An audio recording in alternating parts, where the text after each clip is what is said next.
Warahmatullahi wabarakatuh. Bismillahirrahmanirrahim. Alhamdulillahil alamin alladzi bi ni'matihi tatimmus shalihat. Asyhadu an la ilaha illallah wahdahu la syarikalah. Syahadatan tunji qailaha min azabin nar wa asyhadu anna Muhammadan abduhu la nabiyya ba'dah wa la rasula ba'dah. Nusalli wa nusallim ala habibina Muhammadin sallallahu alaihi wasallam wa ala alihi wa ashabihi wa man da'a bi da'watihi wa man jahada fi sabilihi wa man tabi'ahum bi ihsanin ila yaumiddin. Waqad qala ta'ala fi kitabil karim wa astaqul qailin a'udzu billahi minasy syaithanir rajim. Bismillahirrahmanirrahim.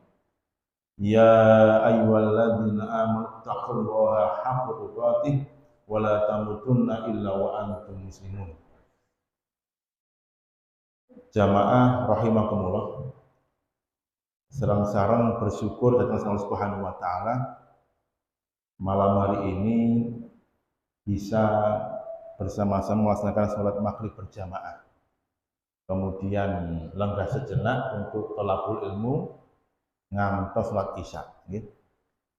Mudah-mudahan Allah Subhanahu wa taala mencatatnya sebagai amal soleh yang nanti akan memperberat timbangan amal kebaikan kita di yaumil akhir. Allahumma amin. Jamaah rahimakumullah. Kenikmatan yang sangat besar itu hari ini kita bisa sama-sama hadir untuk thalabul ilmi. Enggak sembarang orang bisa menyisihkan waktunya dan kesempatan untuk thalabul ilmi. Ya. Suatu ketika dari sahabat Anas bin Malik meriwayatkan Kanjeng Nabi niku berpapasan dengan beberapa sahabat. Kemudian beliau bersabda, "Iza marartum biriyadil jannah farta'u."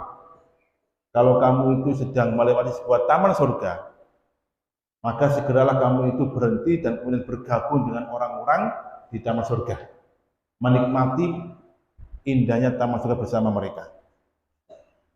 Sahabat bertanya, "Ya Rasulullah, wa ma huwa riyadul jannah?" Apa sih taman surga itu? Yaitu hilqatu zikrillah, halaqah, ya, majelis ilmu. Itu taman surga. Jadi panjangan hari ini menikmati taman surga. Banyak orang itu rahimakumullah menghabiskan uangnya untuk mencari ketenangan. Bisa ke night club, cari ketenangan. Bisa rekreasi, cari ketenangan. Terus apapun dia laksanakan, dia korbankan untuk mencari ketenangan. Tetapi apakah mereka dapat ketenangan? Enggak, itu ketenangan semu. Ketenangan yang hakiki adalah ketenangan iman, yaitu hadir di majelis ilmu. Jadi kalau kita ini sama-sama di tempat ini jamaah rahimakumullah, kemudian ngaji bareng-bareng, thalabul ilmu bareng-bareng, apa kata Rasulullah?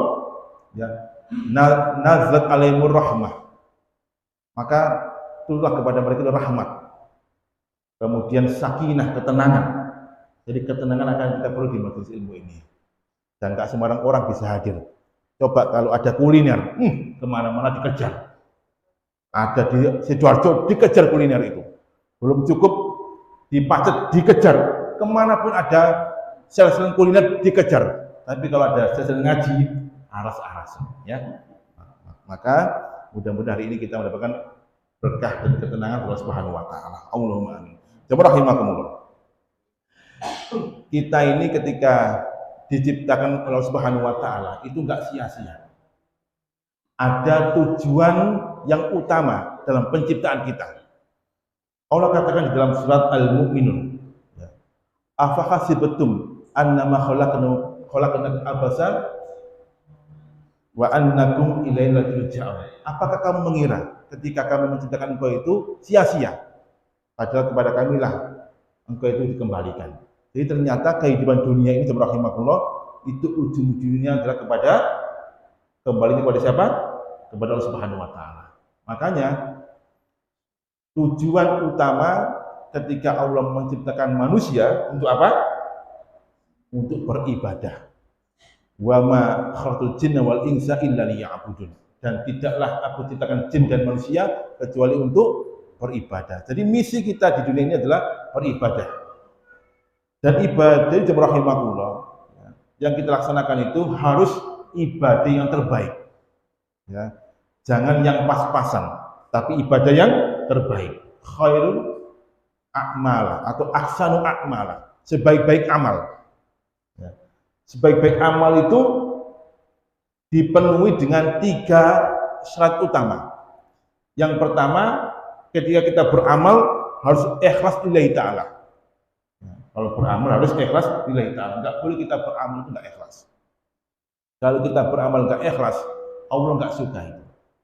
Makanya lawannya ikhlas itu adalah kesyirikan. Jadi kalau kita ini niatnya itu tidak lillahi ta'ala, berarti niat kita salah dan kita niatnya untuk kesyirikan. Makanya enggak boleh ya. Ketika kita beramal itu pertama li ghairillah, untuk selain Allah Subhanahu wa taala itu enggak boleh. Yang kedua atau lillah wa li ghairihi, untuk Allah dan selain Allah itu juga enggak boleh. Contoh begini. Ya ini sering ya. Ada mobil bagus lewat ya. Kita kepengen punya mobil. Apa yang kita lakukan? Selawatono, mulak mobilnya teko dhewe. Diselawati ping 1000. Ana omah apik ya. Didempok selawatono. Ping pira, Pak? 10.000. Engko lak omah iku lak ketuku sampean. Ya.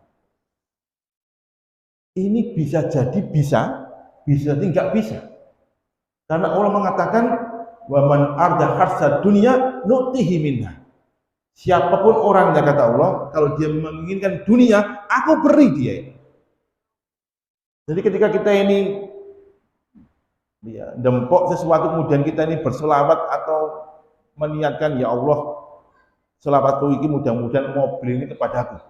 Allah berikan itu rahimahullah. Tapi kata Allah wa ma lahum fil akhirati min nasib. Tapi mereka enggak dapat sedikit pun dari kehidupan di akhirat. Dunia Allah beri, tapi enggak dapat apa-apa di akhirat. Ya.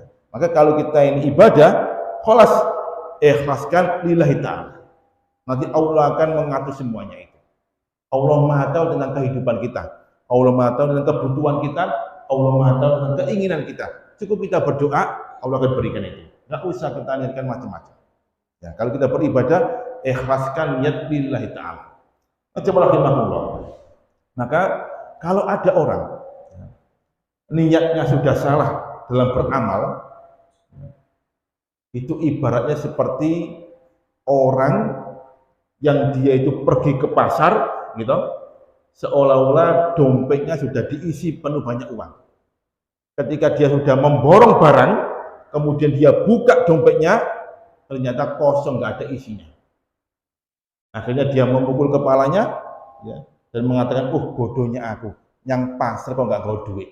Padahal tadi dia membawa uang. Seperti itu nanti kita ini ketika di akhirat, seolah-olah membawa banyak amalan, ternyata nggak ada isinya.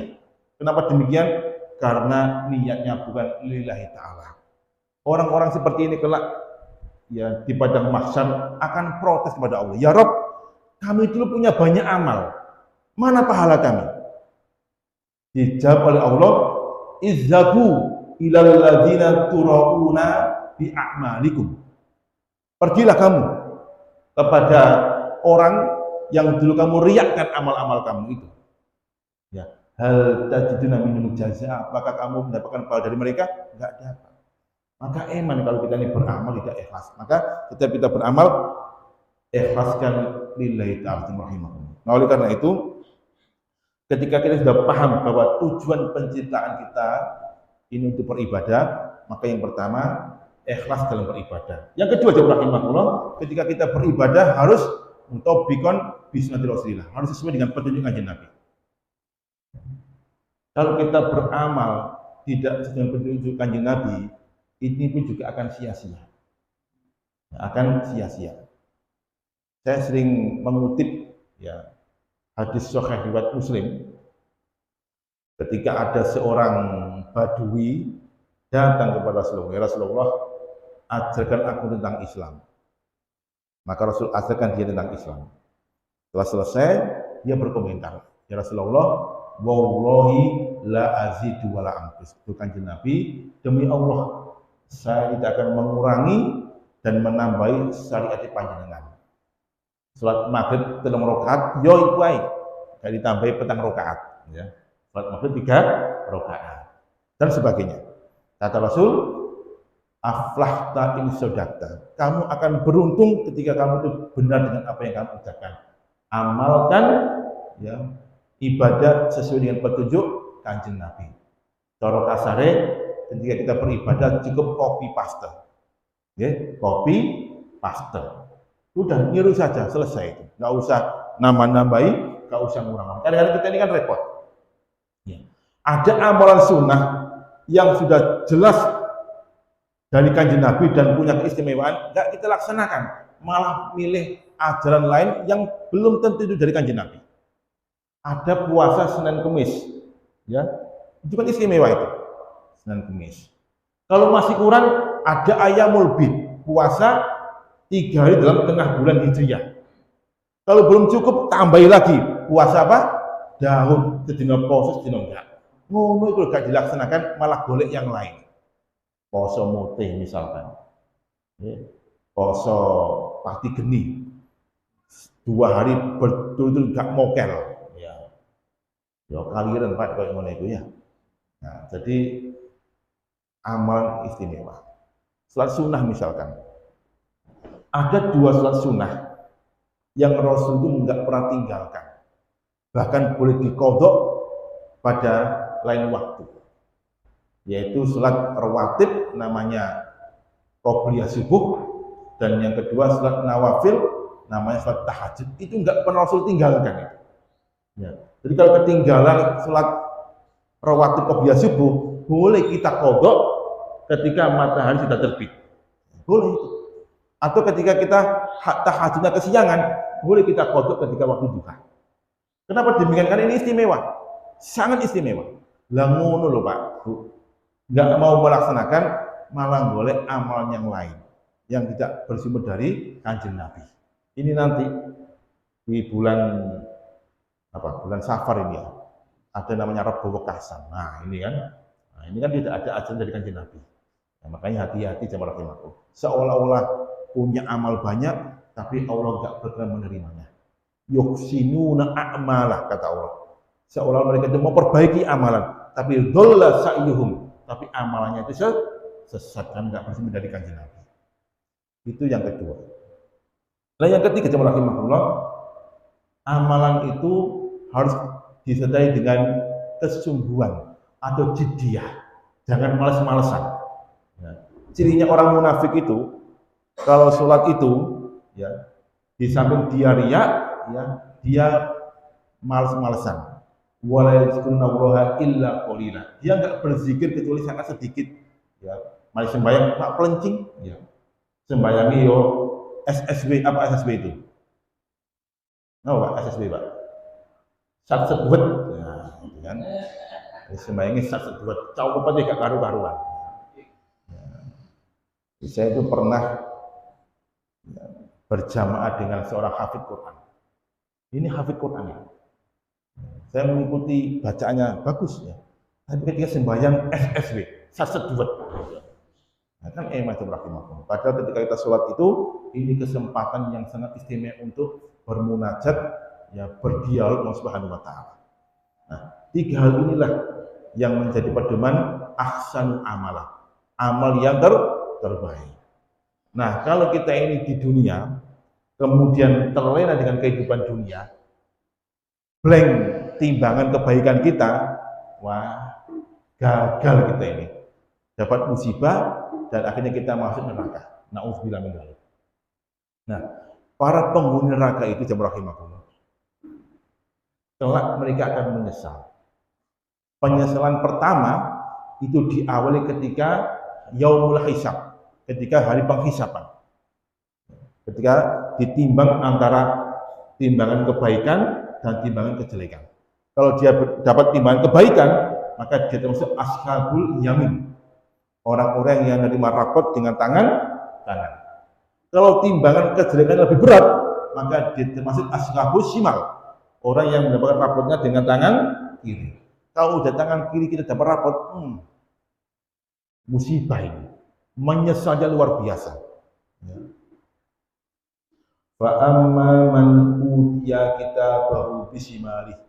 Adapun orang-orang yang mendapatkan rapot catat amal dengan tangan kirinya, fa yaqulu ya laitani lam uta kitabiyah. Duh Gusti Allah, sudah, jangan kau berikan kitab catatan amalku itu. Aku nggak mau menerima. Moh. Kenapa demikian? Karena dia tahu betul rapotnya abang kabeh. Telu papat, abang kabeh sampai kobong rapotnya. Maka dia mengatakan nggak mau nerima. Dia paham betul sama rahimahullah. Tetapi itu kan sudah terjadi.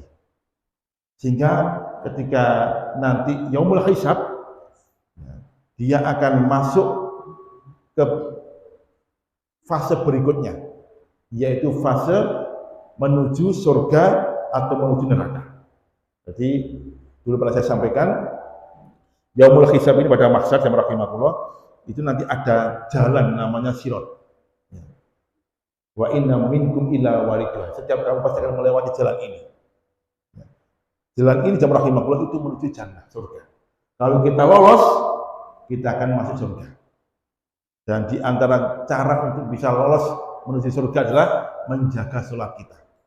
Rasul mengatakan, ya, barang siapa yang sholatnya dijaga dengan baik, ya, yamsi ala sirat kal barqil khatif. Dia akan berjalan di atas sirat seperti kilat yang menyambar, wes gitu. Nah, ya, maka sholatnya dijaga. Tapi kalau kita gagal, kita akan terjatuh dan jatuhnya itu ke neraka jemaah. Nah, ketika udah di neraka, maka akan ada penyesalan.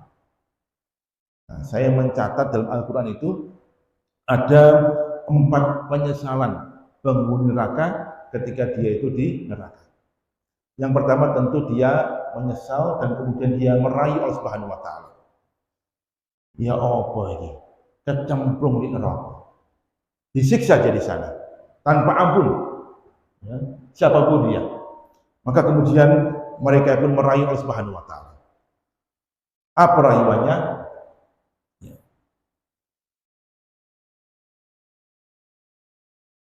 Orang-orang penghuni neraka itu ketika di neraka dia mengatakan, Rabbana farji'na na'mal shalihan. Duh Gusti Allah, kembalikan lagi kami ke dunia. Kami akan beramal soleh. Inna kunna muqinun. Karena sesungguhnya kami telah yakin dengan janji itu. Datanglah Bapak Ibu. Nek semua bunuh rokok, wis telah. Ya. Meskipun dia mengatakan, Rabbana absorna wa sami'na. Duh Gusti Allah, kami melihat betul ada azab di depan kami. Kami mendengarkan cerita-cerita orang-orang penghuni neraka. Farji'na na'mal sholih. Ya Allah, beri kami kesempatan sekedap mawon di dunia. Kami akan beramal soleh. Hari ini kami yakin bahwa azab itu ada. Nikmat itu ada. Ya. Nggak bisa teman-teman. Udah telat. Ya. Lebih tegas lagi ya perkataannya orang-orang penghuni neraka ini di dalam surat Al-Mu'minun. Ya. Bismillahirrahmanirrahim. Qalu Rabbana ghalabat alaina sikwatuna. Duh Gusti Allah. Ya. Kami telah dikuasai oleh sifat jahat kami. Wa kunna qauman dhalin, dan kami termasuk kaum yang tersesat. Yang menyadari ya. Rabbana akhrijna minha fa in udna fa inna zalimun. Duh Gusti Allah, keluarkan kami dari neraka. Kami akan beramal soleh. Kalau kami nggak beramal soleh, kami termasuk orang yang zalim. Ya. Apa kata Allah? Wis telat. Qul sa'ufiha wa la tukallimun. Sudah, kata Allah, kamu tempatnya di sini. Cukup wa la tukallimun, nggak usah banyak ngomong. Cukup di sini tempat kamu. Datanglah sebelah timur. Dia merayu Allah, ya, tetapi Allah menolak rayuannya. Nah, ya. Itu rayuan yang pertama. Akhirnya penghuni neraka ini menangis. Kalau bahasa kita, ya Allah, Allah menolak prosedur rayuan kita. Kalau gitu, mari kita merayu para malaikat. Malaikat-malaikat ini yang menjaga neraka, yang menyiksa para penghuni neraka. Dirayu juga. Ya. Apa rayuan mereka? Allah katakan di dalam surat Al-Ghafir ayat 59. Wa qala ladzina finnar, dan orang-orang yang di neraka itu berkata, lanukhrijanna alaina fa'udu rabbakum khaffif anna yauman hiyal azab.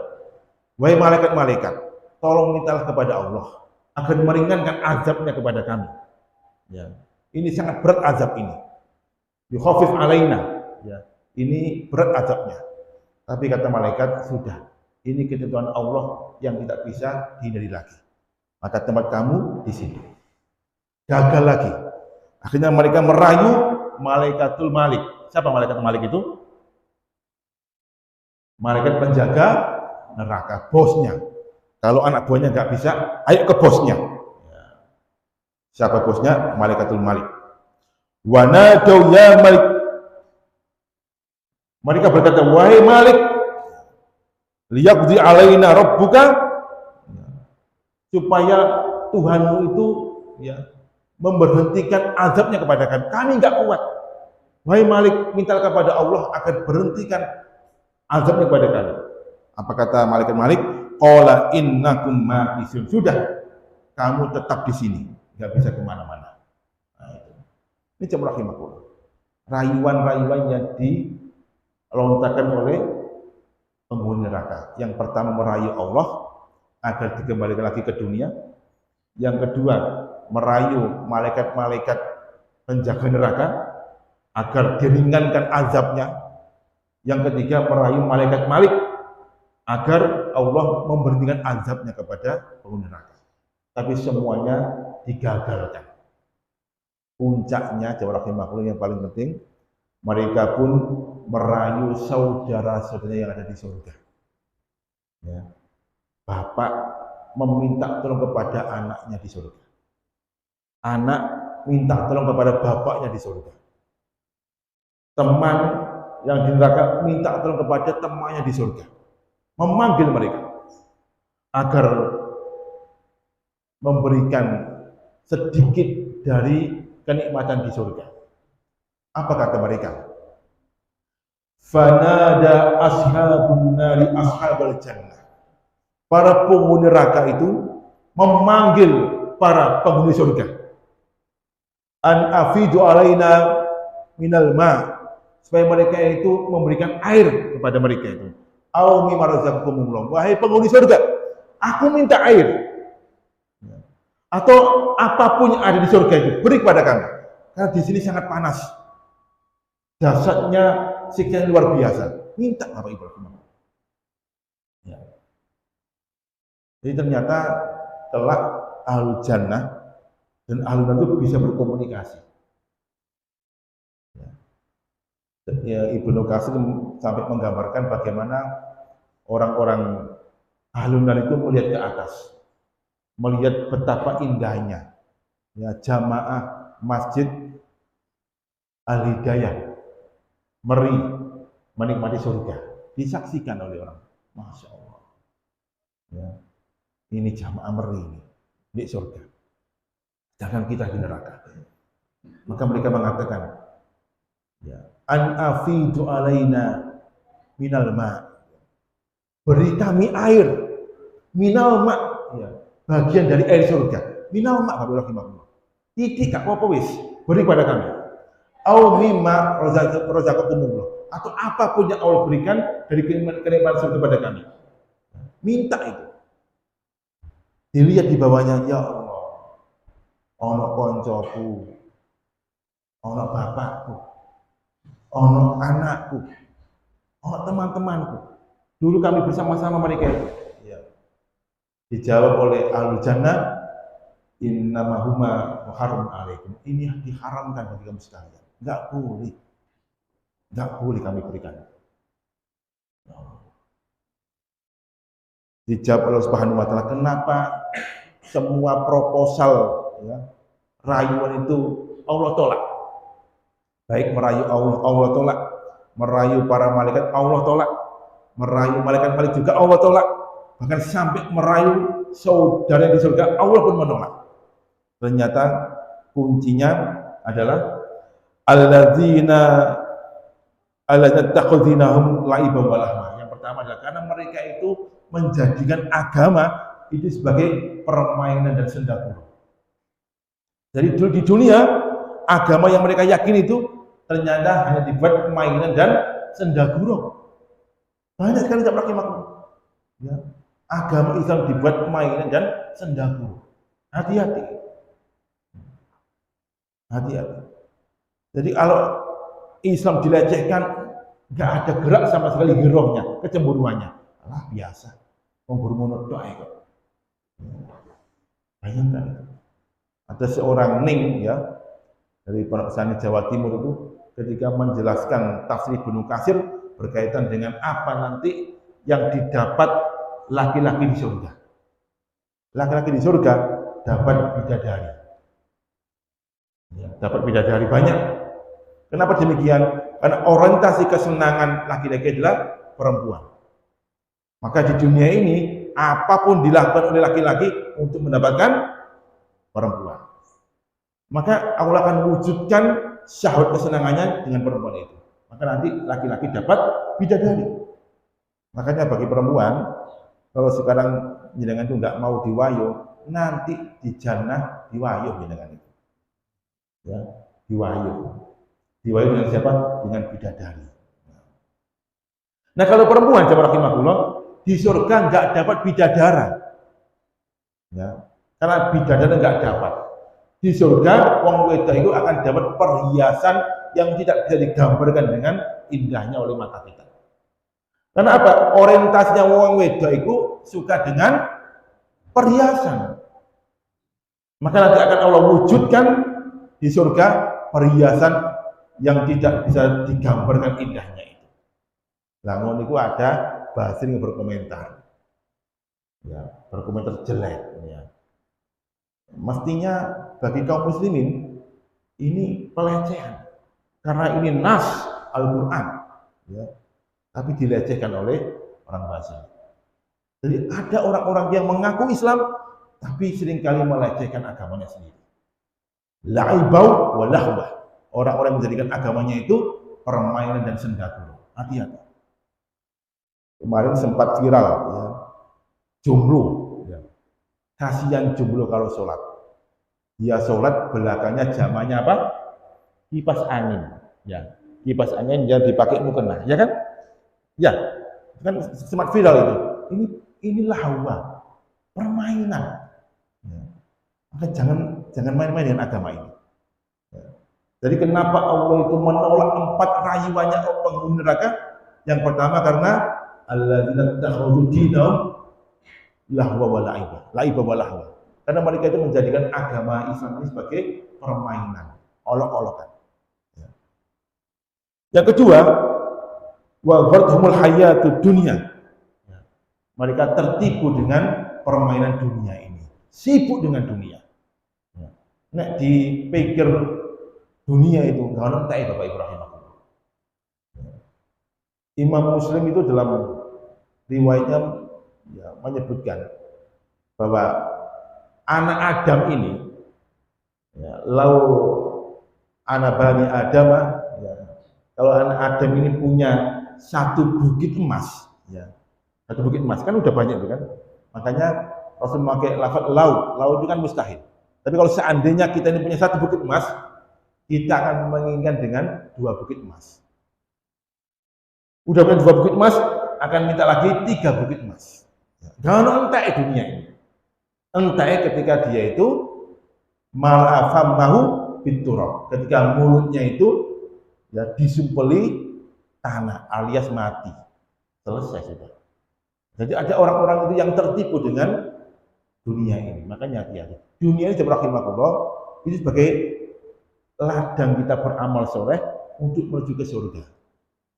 Maka jangan sampai kita tertipu dengan dunia ini. Jangan sampai tertipu. Ya kayak ngaji gini ini ya. Ngaji itu masya Allah bisa jadi timbangan amal soleh kita itu nanti beratnya di majelis ilmu seperti ini. Kita mengisikan waktu datang ke musola Mas Hidayah untuk thalabul ilmi, bisa jadi ini yang akan memperberat amal soleh kita. Tapi banyak orang yang sibuk dengan dunia. Kenapa orang itu sibuk dengan dunia dan tidak mau thalabul ilmi? Dua ternyata. Yang pertama, karena dia merasa sudah pintar, sudah merasa dapat ilmu. Alah, ada YouTube, ada IG, ada medsos, ngaji di medsosnya selesai. Padahal kalau kita hadir di majelis ilmu, kita dapat dua. Yang pertama dapat ilmu, yang kedua dapat teman. Ibnu Qayyim mengatakan, al-ilmu yahrusus sahibahu. Ilmu itu akan menjaga hamba Allah itu sampai menuju surga. Maka saya mengatakan, man salaka thariqan yaltamisu bi ilman sallallahu alaihi jannah. Kalau siapa yang berjalan di muka bumi ini berpegang dengan ilmu, maka Allah akan memudahkan dia itu menuju surga. Yang kedua, dia dapat teman. Teman itu kata Ibnu Qayyim, teman itu adalah as-sadiqu man sodakoka, orang yang jujur kepada kamu. Ya, kalau kamu salah, diingatkan mas, salah mas, itu teman itu. Mas ini kurang api, itu teman. Mengingatkan, bukan man isodikuka yang selalu membenarkan kita, bukan. Apa sing kok lakukan pasti bener wis, kalau salah. Bukan teman itu dirongkok aja nih. Tapi teman itu adalah orang yang selalu mengingatkan pada kita sekalian. Nah, rahimahullah, ketika kita hadir di majelis ilmu, bisa jadi ini sarana untuk memperberat timbangan amal soleh kita. Makanya jangan sampai kita ini tertipu dengan kehidupan dunia yang fana ini, jemaah. Sebentar saja kita dunia ini. Berapa sih usia kita itu? Berapa? Paling maksimal 80 lah. Bonusnya sakit orang boleh. Di sini yang paling tua siapa? Nah, hitung berapa Pak? Hah? 68, saya enom ya. 68. Nanti di akhirat jamaah satu hari berapa? 1000 tahun. Fa inna yauman inda rabbika ka'alfi sanatin mimma ta'udun. Satu hari di sisi Allah itu hitungannya 1000 tahun di sisi Allah Subhanahu wa taala. Bayangkan ini. Jadi akhirat tanpa batas kenikmatannya itu. Makan, minum kata Allah, kulu wasrobu hani'an. Makanlah, minumlah sepuas kamu. Nikmatilah surga ini. Kalau kita usia 40 ke atas mau bebek, wis mikir. Ini wis bebek, saiki bebek, meneh bebek, langsung diiklan sithik. Ya. Jeroan yo ngono. Kepengin jeroan wis gak wani, Pak. Usia 40 ke atas. Penyakit sudah mulai bersilaturahim. Gitu. Tapi di surga kulu wasrobu hani'an. Makanlah, minumlah sepuas kamu, nikmati itu. Enggak ada batasnya. Kenapa demikian? Di surga kalau toilet. Ya. Ya. Jadi makanlah sepuas-puas kita. Maka jangan sampai kita ini wal ghurqumul hayat dunia. Jangan sampai kita tertipu dengan kehidupan dunia. Ini jemaah rahimahullah. Itu kehidupan kelak di neraka. Orang-orang ahlunar mengajukan proposal rayuannya. Tadi pertama kepada siapa? Allah Subhanahu wa taala. Saya boleh mengatakan qala saufiya walatu kalimun. Sudah, kamu di sini jangan banyak bicara. Tutup mulut kamu. Nah, mungkin gitu. Yang kedua, proposal diajukan kepada malaikat-malaikat yang menjaga neraka. Banyak nanti malaikat-malaikat itu di neraka yang menjaga dan menyiksa ahlunar. Minta kepada mereka agar diringankan siksanya itu. Atau sudah dimatikan saja. aku paten oleh supaya nggak merasakan azab, nggak bisa. Ini ketentuan Allah yang tidak bisa dirubah lagi. Nggak bisa. Kemudian yang ketiga kepada siapa? Malaikat Malik. Ya Malik, wahai Malik, ya, tolong minta kepada Tuhanmu Allah Subhanahu wa taala agar menghilangkan atau meringankan azab ini. Maka malaikat Malik nggak bisa. Ini ketentuan yang telah Allah tetapkan untuk kamu sekalian. Nggak bisa. Puncaknya jemaah rahimahullah, ya, merayu ahli jannah. Nah, oleh karena itu, mumpung masih hidup, ya, kita nggak pernah tahu kapan usia ini akan selesai. Maka yang pertama, banyak-banyaklah mengucapkan istighfar, bertaubat kepada Allah Subhanahu wa taala. Orang mati itu Pak, kapanpun dan dimanapun pasti akan mendatangi kita kematian itu. Siap atau enggak siap pasti akan datang. Saya semuanya pada jamaah itu, enak kalau orang itu sakit, ya, dimukadimah dengan sakit, ya kan? Nah, sakit itu kan dia menyadari, kemudian dia banyak bertobat dan istighfar. Tapi kalau nggak sakit Pak, tiba-tiba mati bagaimana? Di Balong Cok ya, ada tetangga saya kan Balong Sari itu ada orang yang sihatnya luar biasa, sehat sekali. Kalau ada gerak jalan Mojok atau Surabaya, dia pasti ikut. Lari-lari itu, masya Allah, saya kadang-kadang kalah, ya karena memang dia luar biasa, udah tua, tahis Pak. Kalau lewat ke rumah saya itu, Gus gitu ya, nyapa. Ini Pak. Beberapa waktu kemudian, saya nggak pernah melihat dia itu lari-lari atau jalan-jalan.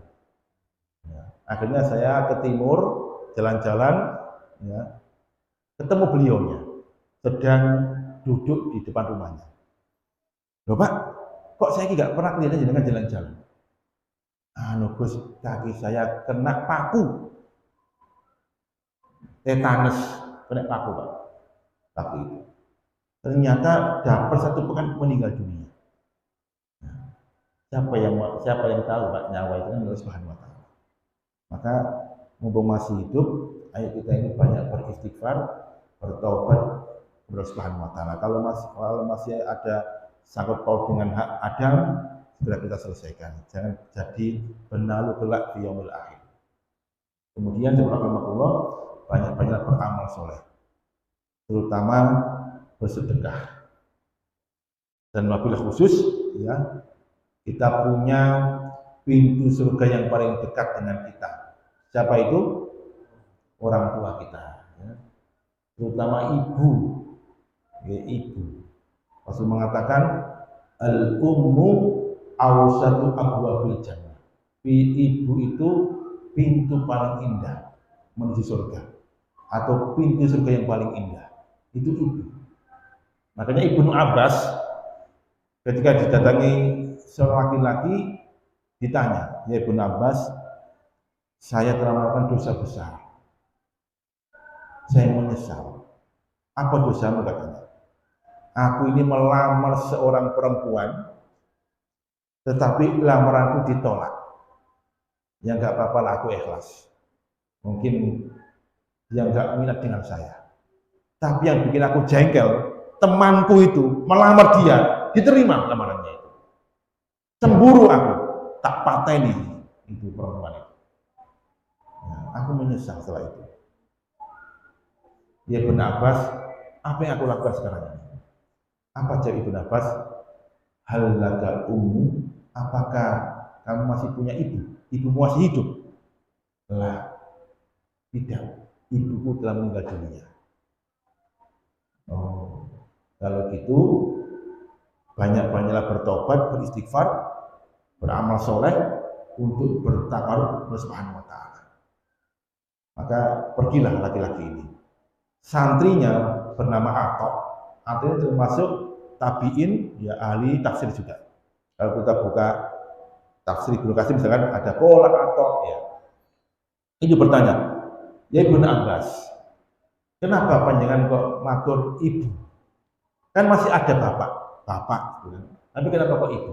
Dia mengatakan tidak ada satu amalan yang lebih hebat daripada memuliakan seorang ibu. Ya. Jadi kalau kita punya ibu, ayo kita ini. Sudah meninggal ya Ustaz. Kalau sudah meninggal dunia, ya sudah, berdoa yang banyak untuk orang tua kita. Kalau punya uang, kita sedekahkan atas nama orang tua kita. Pak Mustaqim, ini aku sedekah karpet Masjid Al Hidayah untuk orang tua. Insya Allah itu. Pak Mustaqim kaya tanah iko si ombo. Bismillah, tak tuku tak wakaf untuk Masjid Al Hidayah. Ini atas nama orang tua. Ini cara kita supaya memuliakan orang tua. Dan itu adalah pintu yang paling dekat dengan kita. Terus dengan pintu mana lagi Bapak Ibu? Kalau kita enggak dengan pintu ini, ya. Kalau kita gagal berwalidaini, masya Allah, itu musibah besar bagi kita. Rasul mengatakan dalam sebuah hadis sahihnya riwayat Bukhari Muslim muttafaqun alaih, ya, ma min dzambin yu'ajilu Allahu uqubata fid dunya bi sahibihi ma yadakhil fil akhirah. Ya. Tidaklah satu dosa yang Allah akan segerakan azabnya di dunia bagi orang itu, dan Allah akan berikan dia kelak di akhirat. Ya. Di dunia dia kena azab, di akhir juga kena azab. Apa dosa itu? Berbuat zalim dan hukukul walidaini, durhaka kepada orang tua. Ya. Jadi Allah, ini pintu surga, ayo kita optimalkan. Mudah-mudahan Subhanahu wa taala merahmati kita semuanya. Amin. Itu yang bisa kami sampaikan. Semoga bermanfaat. Aku qouli hadza. Wassalamualaikum warahmatullahi wabarakatuh.